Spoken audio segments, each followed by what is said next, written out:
Hello, this is Valerie Aiello, and you're listening to Idea Diary.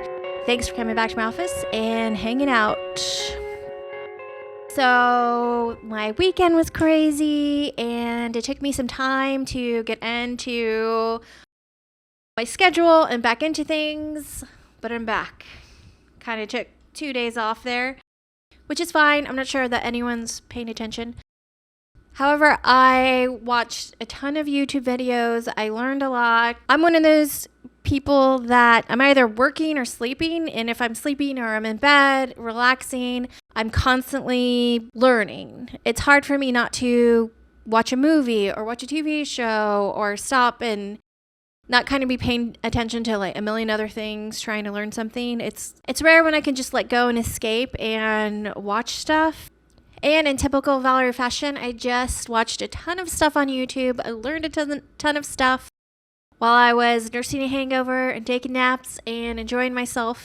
Basically, what I'm saying is I've got a lot of content that I want to share and a lot of mindset things and a lot of real world stuff that's blowing my mind that is happening right now. The world is just changing so much and technology and things are amazing. One of the things that is new is live streaming to sell.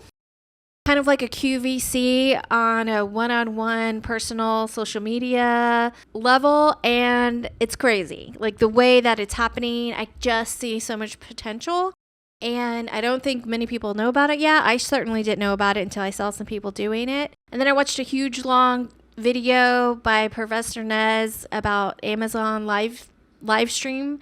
So apparently when you're on Amazon now, you can go shopping and there's constant video feeds playing. And if you are looking at sunglasses, somebody who has purchased the sunglasses can do a live stream video and maybe clip it out. I'm not sure how it all works yet, but basically you can watch the item that you're looking to buy if there's people making videos about it. You can watch those videos straight on Amazon instead of, say, going to a review on YouTube or something like that, which I think is pretty powerful. And people are also just making shows based on this live streaming capability inside Amazon. It's insane. I'm going to look into it. I'm certainly going to try it because why not? I have a few products on Amazon, some that I'm pretty sure doesn't matter if there's a video or not.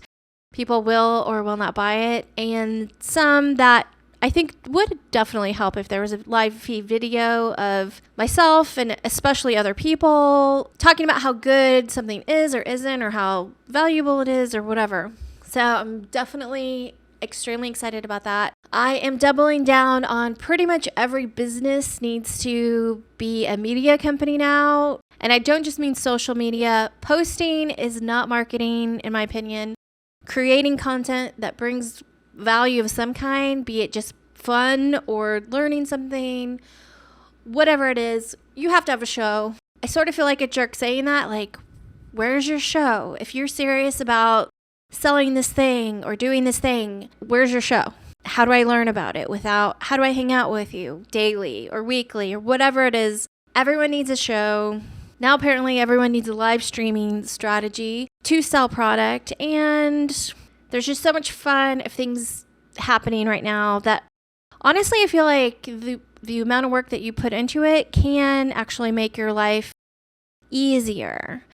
I'm not a huge Tim Ferriss fan, necessarily. I've never read, or I probably have read The 4-Hour Workweek at some point. I was a big library person. That kind of fell away during the shutdowns and stuff like that. I used to physically go to the library and just rent a stack of books, and the ones that were interesting I would read, and the ones that weren't I'd kind of put to the side.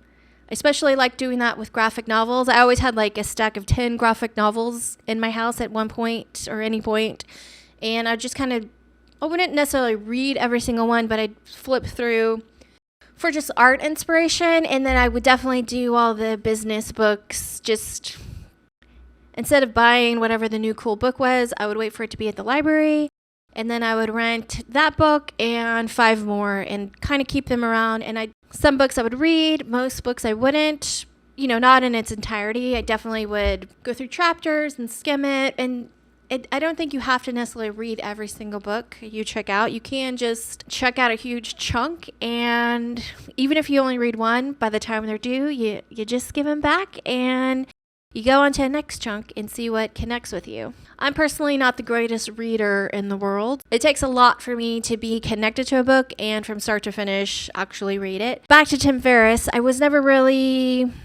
into him so much, not really into his podcast. I did see him speak once at an event super randomly because I think he moved to Austin at some point, might still live here. So I went to a marketing event and they had paid him to speak, so got to see him in person once.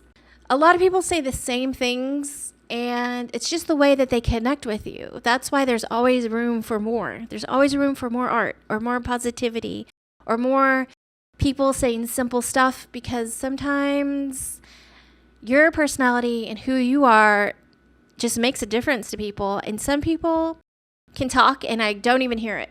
They could be saying the most perfect thing to me in the whole world, exactly what I need to hear to make my life 10 times more amazing. And sometimes you just shut down or something happens and you don't hear it. Whereas 10 years later, somebody that you really connect with says it and you get it all of a sudden. Or you get it yourself and then you realize, oh, I really heard that a super long time ago and it just didn't register with me. Another video that I was watching the past couple days, they were talking about this one Tim Ferriss sentence that changed their life. And the sentence was basically, if this was easy, what would it look like? So the things that you want to do and accomplish, I guess we make mountain out of molehills, or just feel like that's going to be so hard to accomplish that it holds you back, or you actually make it 10 times more difficult than it actually needs to be. And you might still achieve the thing, but you could have just done it in a different way and an easier way and still had the same result. And I feel like that's something that I've kind of known naturally. I'm usually not afraid just to get started and do something. Something looks cool, let me on the ride. Even if I make a fool out of myself, if I'm doing something that's new because it looks fun to me, I kind of block that part of my brain that says, you don't look cool, you kind of look crazy.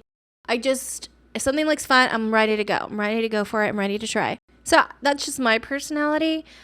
But this sentence really does it's really a reminder to me that things are not impossible. A lot of things are not impossible, and a lot of things that you think are really hard, like making a record or making an independent movie or TV show or building a house, or a lot of things that seem like there's no way you could possibly do it all by yourself, or be the leader, or trying to make something happen that seems super big and huge.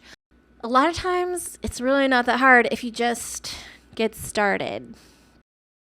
I think a lot of times we think, oh, that could never happen to me, or that's for really smart people or something like that. It's just in your head.